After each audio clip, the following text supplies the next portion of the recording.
उत्तर द्या आता पटकन. शिक्षक मतदारसंघामध्ये मतदान कोणाचं असतं? शिक्षकाचे. आता ते अडाणी आहेत की शहाणे त्यांचा आमदार कोण असाय पाहिजे? शिक्षक. तोही कधी होत नाही, त्यांना त्यांचंही कळत नाही. काय शिकिता वांग लोकांना? काय बावल्याचा बाजार आहे? शिक्षक म्हणल्यावर तो अडाणी काय? अहो बुद्धिमान माणूस आहे तो. बरं त्यांचा आमदार कोण पाहिजे? होतच नाही. त्यांनाही करा ना आपण चपाती संघ काय खातो. आता त्याच्या पुढचं ऐकल्यावर तो डोकंच बंद व्हायचं. पदवीधर मतदारसंघामध्ये मतदान कोणी करत असतं? पदवीधर. हाय ब्रिलियंट मतदान आहे ते. हाय ब्रिलियंट सांगायची गरज आहे का? 90-82,000 पेमेंट आहे. 2 वर्षापूर्वी आपलं झालं धुळे नंदुरबार 55% झाले.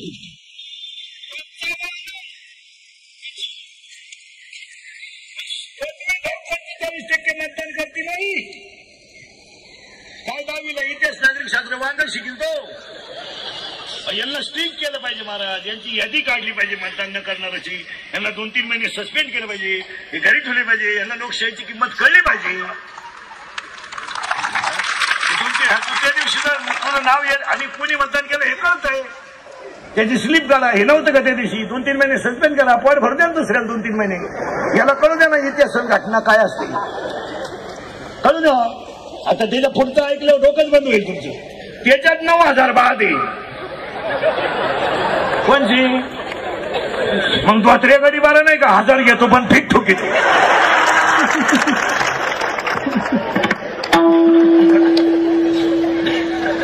मी प्रत्येक क्षेत्राचा बारीक अभ्यास करणार माणूस. मला मुळात आपली अर्थव्यवस्था सुशिक्षित लोकांवर अवलंबून धर्म टिकवणं. आता इथून पुढे ठाकरे साहेबांची जयंती करताना महिला मंडळ.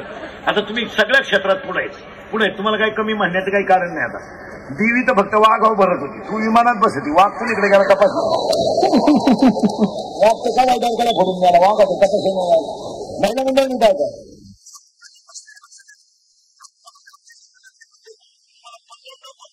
मला योग्य वाटतं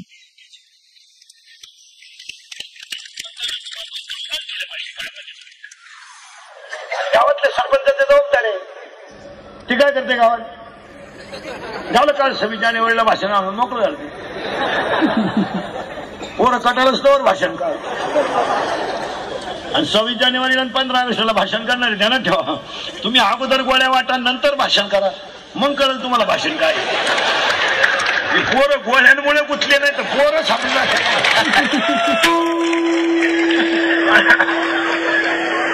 आणि भाषण लवकर संपव म्हणून पोरं तारावाजी द्या. आपल्याला तर भाषण आवडलं नाही घोडाला इथं पोर. ही प्रत्येक माणसं हे मला सांगा तुम्ही. हा मला नाही तर नाही मला योग्य नाही हे योग्यच आहे. दुसरा मुद्दा महिला मंडळ. MPSC तुम्ही दिली. आमदार तुम्ही आहात. खासदार तुम्ही आहात. महापौर तुम्ही आहात. नगरसेवक आहात. राष्ट्रपतीपर्यंत महिला आहे. तुम्ही एक काम करा. माझं ऐका फक्त. अनेक महिला एकत्र येऊन शहरातल्या महिला ग्रामीण ठाकरे साहेबांची जयंती असेल, दिघे साहेबांची जयंती असेल, शिवाजी महाराजांची जयंती असेल, या चांगल्या कार्यक्रमाला गरीबातल्या गरीब महिलांचं हिमोग्लोबिन टेस्ट झालं पाहिजे. अजूनही आमच्या गरीबाची बायको आजारी आहे पण परिस्थितीमुळे ट्रीटमेंट घेत नाही. यावर तुमचं काय मत? तिची मुलगी 12वीला आहे. तिचा मुलगा 10वीला आहे. महिन्यावर परीक्षा आली आहे. तिला मणक्याचा त्रास आहे. ती थोडी रडते रात्री झोपताना. पण सकाळी मुलीला डबा करून देण्यासाठी उठते. ती म्हणते राहिले तरी किती 15 दिवस राहिले. माझ्या मुलीचा एखादा विषय राहिला तर मग माझ्या आजाराचं काय घेऊन बसले. ती परिस्थितीमुळे ती प्रगट करत नाही. परिणाम त्यांचं हिमोग्लोबिन टेस्ट करून त्यांना जर ट्रीटमेंट दिली तर ही सगळ्यात मोठी ठाकरे साहेबांची जयंती होईल. सगळ्यात मोठी. मग दिघे साहेबांचा जन्म कशासाठी होता? आयुष्यभर न वाकणारा माणूस होता महाराज. राजकारणामध्ये शेवटच्या स्टोकापर्यंत कधी न वाकणार हे वागच होते महाराज. ही माणसं वागत होती, वाकले नाही महाराज. 48-40 वर्ष राजकारणात राहणारे मुंडे साहेबांसारखा माणूस 5 वर्ष गेले नाही तर आयुष्यभर विरोधात राहिला कधी पण वाकला नाही. ही काय असे आपल्यासारखे का सकाळी एखादं खायचं दुपारी एखादं ही निष्ठावंत माणसं होते. आता निष्ठा नाही, आता कार्यकर्ते निष्ठीचे. आता कार्यकर्त्याचं काम केलं नाही तर मिटला विषय. आता काय कार्यकर्त्याला गेलं नाही. आता कार्यकर्त्यानं जर आमदार साहेबांना फोन केला, हो माझी मुलगी आजारी आहे, साहेब जर म्हणले सकाळी पाहू, तो कार्यकर्ता लगेच म्हणतो मला म्हणतात भावलाच होतो तुम्ही 6 वर्ष तुमच्या मागे हिंडलो.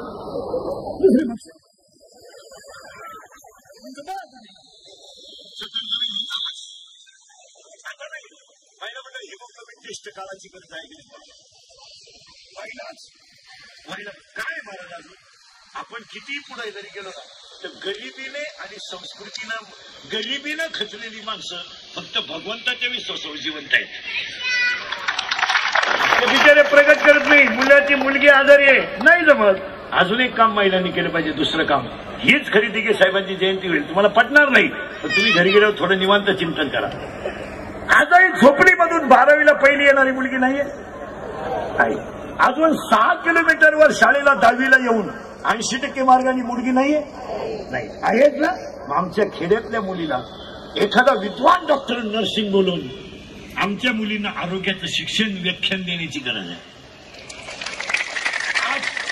आज आमची मुलगी कराट्यात येत नाही असं नाही. आमची शेतकऱ्याची मुलगी कराटे घालणार नाही, खेळेल. आमची शेतकऱ्याची मुलगी ऑलिम्पिक मध्ये जाणार नाही, जाईल. आमची मुलगी MPSCला जाणार नाही, जाईल. पण तिला गाईडलाईनची गरज आहे. शहरातल्या पोरींसाठी काही करू नका, त्यांच्या बायकांसाठी काही करू नका. त्यांना काय रोग नाही. लिफ्टनं वर जातील, लिफ्टनं खाली, मनक्यात घ्या, डोळ्याला अंधाने. अगं तुझं कधीतरी का जर त्यालाही मोकळं करीना तोही गुंतून गेला, त्याला दुसरी करता येईल आणि तोही मारणं काय होतं नाही. पण हे घडायलाच महाराज. अजूनही आमच्या खेड्यातली 10वीची पोरं ब्रिलियंट आहेत. पण 10वी नंतर पुढे काय याचं मार्गदर्शनच आमच्या पोरांना नाही. भांडे घासणारीचा मुलगा 10वीला 82% मार्क पडले. त्याला तो मुलगा सायन्स आहे का आर्ट्स आहे? सायन्स आहे. 82% मार्क आहे. तो ऍडमिशन घ्यायला शहापूरला आला, रांगेत उभा राहिला. 2-4 मित्र भेटले, ओळखी झाल्या. ते झालं कुठे घेतलं ऍडमिशन? आर्ट्सला. घ्या आमच्या बरोबर, एकत्र येऊन जाऊन हे करू. त्याची क्वालिटी कोणती आहे? सायन्स. त्याला गाईडलाईन नसल्यामुळे कुठं आलं. मग 10वीच्या पोरांना 12वीच्या पोरांना 12वी नंतर पुढे काय हे राजकारणी लोकांनी एखाद्या 2-4 शाळा मिळून एक शिबिर घेतलं पाहिजे आणि त्या पोरांना ती गाईडलाईन दिली पाहिजे. शहरातल्या पोरांना नाही. शहरातली पोरं पासही होती नाही, त्यांचा विषय नाही. अहो बाप त्याला सोडवायला येतोय गाडीवर कॉलेजच्या गेटवर. ते पोरग बाप जाईपर्यंतच फक्त वर्गात निघते, वर्गातच नाही. वर्गात नाही ते. त्या बापाला नापास झाल्यावर कळलं मी सुडीत काय होतो. वेळ नाही आमच्याकडं. आमच्याकडे पैशाच्या धुंदीमध्ये आम्हाला मुलं बाळा पाहायला वेळच नाही. वेळ नाही. आम्ही 5 वाजता ऑफिसमधून येतोय, येताना पिशवीत पार्सल राहते.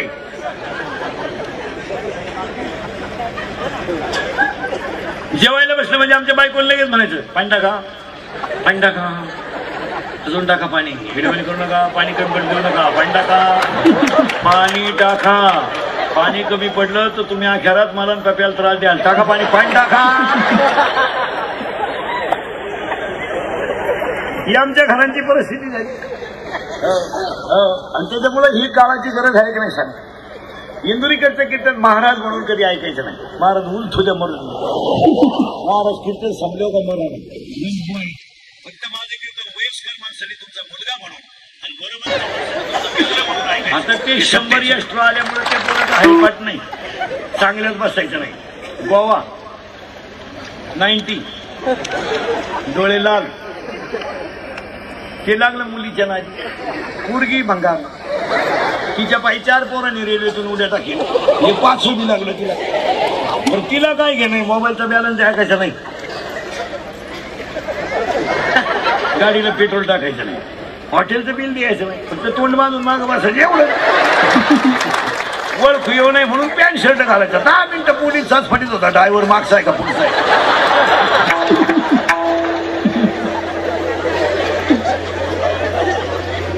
आणि त्या पुरीचा बाप आला इंदुरीकडच्या कीर्तनात. ते पुरीचा बाप आला इंदुरीकरच्या कीर्तनाला आणि एक खरं सांगा मला, माझं कीर्तन वर्षातून 4 वेळा ऐकावं माझं, दर 3 महिन्याने एक डोस. तुम्ही माना नाही त्यांना का मानून फरक पडत नाही. पडला निमार जात रोज नाही महाराज, वर्षातून 4 वेळा, दर 3 महिन्याने एकदा. जाऊ दे तुमचा मुलगा म्हणून ऐका, मित्र म्हणून ऐका, पण ते सत्याची. त्या पुरीच्या बापाने इंदुरीकरचं कीर्तन ऐकलं, तो घरी गेला, फिट बसला. ते पुरीला म्हणला इकडे इकडे. ते पोऱ्याबरोबर दिसली तू, मिलीच मी कीर्तन ऐकून आलोय. आता नाही, आता मिलीस. ती पोरगी गेली, त्या पोरानं म्हणली माझा नाच सोडून दे, मा बाप पिसाळलाय, मला तर हानील पण तुला तर बोगशीलच, तू नाच. तो पोऱ्या तिला म्हणला तू माझी नाही ना, कोणाचीच नाही. म्हणजे कोणची होईल पण तू नाही. तुझं तू पाय, तुला काय करायचं. तर म्हणला तुम्हारे बिना मैजी नाही साथ, कसाही मरतो. तो पोऱ्या घरी गेला आणि त्यानं आईला सांगितलं, बघ मम्मी सांगितलं नव्हतं पण सांगतो, नवीन आमचं ठरेल, तिचा बाप आता बिघडलाय, तुम्हाला ते रिपीट करणार. त्याच्या आत तू पप्पांना सांग, बोलून घ्या, तुला सुनाई होईल आणि घराण्याची इज्जत राहील. हिला पटतं, ती पोराचं पटतं, पोराचं पटतं, पुरीचं पटतं. फक्त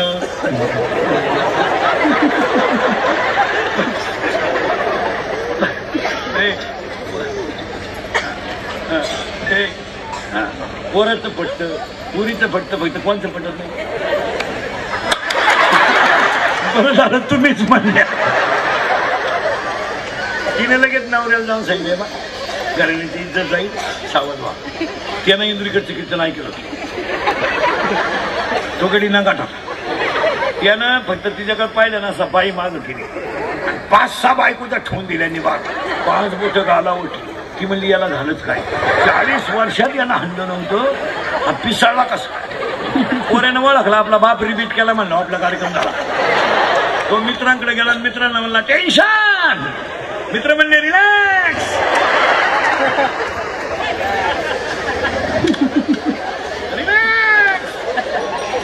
रिलॅक्स आणि 90 टाईट. आणि ही दारू पिणारी माणसं अशी का वागतात. तर पोपट्यानं काय केलं, पोपट्यानं काय केलं, पोपट्यानं वाघाशी दुस्ती केली. कोणी, पोपट्याने वाघाशी दुस्ती केली आणि वाघानं डुकराशी दुस्ती केली. पोपट आजारी पडला आणि मेला, वाघाही मेला आणि डुकरही मेलं. पण त्या जागेवर एक झाड उगलं, ते झाड होतं मोहाचं. आणि दारू कशापासून बायका, मोहापासून. म्हणून दारुड्या पोपट्यावानी बोलतो, वाघासारखा ढरकाळ्या फोडतो आणि डुकरासारखा लोळतो.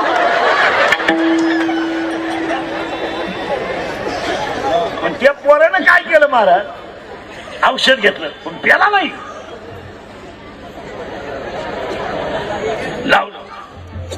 लावलं आणि त्याची आई गेली नवऱ्याकडे, म्हणजे ऐकलं ना, घेतलं ना औषध त्यानं.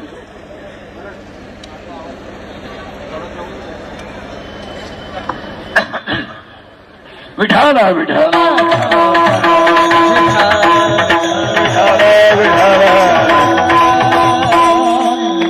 त्यानं ते औषध प्याला नाही. ती बाई घ्या का बाप, बाई रडली. नवऱ्याला म्हणजे झालं समाधान, घ्या औषध त्यानं. तो तिला म्हणला मेला नाही ना, परत होईल. तो बॉम्बलायचं नाही, तू बॉम्बली मेलीस तू. तिच्या पहिली झापडणी बार बसत होती. ते पोरग घाबरला, आता मरणार म्हणून ते गेलं बापा पुढं. बाप राहू दे, बापानं आतल्या खोलीत घातलं, असं रिपीट केलं. तो म्हणला पप्पा मी पेलोच नाही, फक्त सोडलंय मला. नक्कीबास नेलं डॉक्टरकडे, डॉक्टरनं 90 मारली होती. घातलं आतल्या घरात आणि काढला कमराचा बेल्ट, 2 पट्ट्यात मुतलं ती. तो डॉक्टरने म्हणलं मला फक्त एखादा शब्द बोलू द्या, गपचे बास. पेशंट धुतल्याशिवाय अंदाज येत नाही, गपचे बास. मरणाचं रिपीट केलं, डॉक्टरांनी सांगितलं का बास आता शिकतं, तुला वरून धुतलंय, आता आतून धुवायचंय. झोप खा रे. कंपाऊंडरला सांगितलं नाही आण रे, इकडं बाहेर काढ. तुमच्यापैकी कोणी औषध घ्यायला असेल तर त्याला विचारा ना कसं काय. त्याला फक्त म्हणायचं परत घेतो का करताच आलं नाही तर कधी करणार. मी सांगितलेले वाक्य ऐकले जयंती होणार नाही. आता सध्या एक शब्द प्रचलित झालाय महाराष्ट्रात सगळीकडे, दुष्काळ. दुष्काळच नाही, दुष्काळ नाही. तुम्ही म्हणाल कशावरून? 5 वर्ष झाले लोक घरचं पाणी पित नाहीत. जा दहाव्याला जा, लग्नाला जा, बारशाला जा, सभेला जा, कुठं पाणी नाही. दुष्काळ फक्त दोघांनी भोगलाय महाराज. एक शेतकरी आणि 2 त्याच्या दारातली गाय. बाकी कोणाला दुष्काळ आहे? नोकरीवाल्यांना काय रोग झालाय?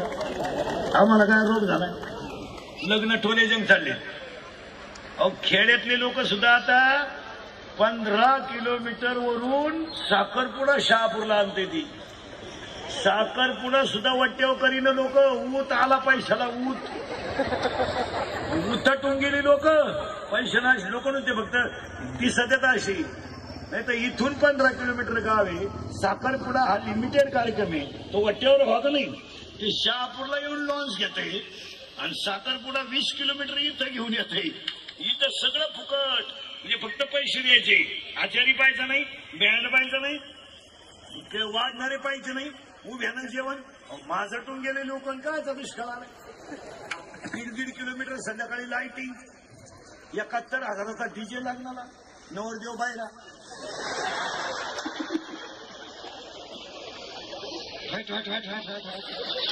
नवरदेव उड्या हाणायचे. त्याला वाटलं शांताबाई झाली. काय पैशाचा नाश.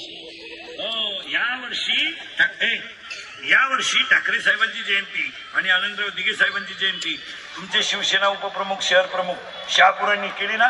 फक्त एक वाक्य यांच्या जयंती निमित्त ऐका. या वर्षाच्या दुष्काळामध्ये उद्यापासून लग्नांमधले सत्कार बंद करा आणि ते गरीबाला पैसे वापरा. हा फायदा. हे बंद करा. लग्न साधे केले तरी मुलं होतात. बरं तुम्ही लग्नांमध्ये फेटे बांधत असताना अक्षरशः तुम्ही अपमानास्पद काहींना वागणूक देता. आमदार साहेबांबरोबर 2 माणसं आली किंवा नगरसेवकांबरोबर 2 माणसं आली. तुम्ही लग्नाला फेटा कुणाला बांधा? नगरसेवक किंवा आमदार साहेब. जो माणूस त्यांच्या गाडीत आलाय त्याचा तुम्ही धडधडीत अपमान करता. याच्यापेक्षा ते गोष्टी बंद करून टाका. बंद करून टाका. ते पैसे जमा करा, ते मंदिराला द्या, अनाथ आश्रमाला द्या, 2 गरीबाच्या मुलींना 2 सायकली घेऊन द्या. सत्काराचे पैसे वाचवा. आता सगळ्या लोकांचा मोबाईल आहे. काय पत्रिका छापायची गरज आहे? केवढा बावळटपणा आहे. आता 1 मिनिटात कळलं ना उभ्या महाराष्ट्राला कवा आपल्या घरी तमाशा आहे. कशाला पत्रिका छापीतून 4:45 नावं छापीतून बोंबला दिलं तो हलकाटा.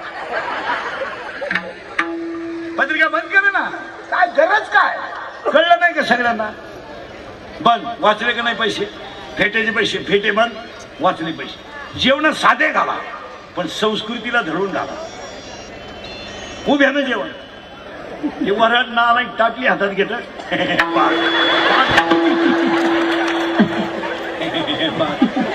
एकाला भातच सापडला ना, ते टाकलीच घेऊन घरी गेला.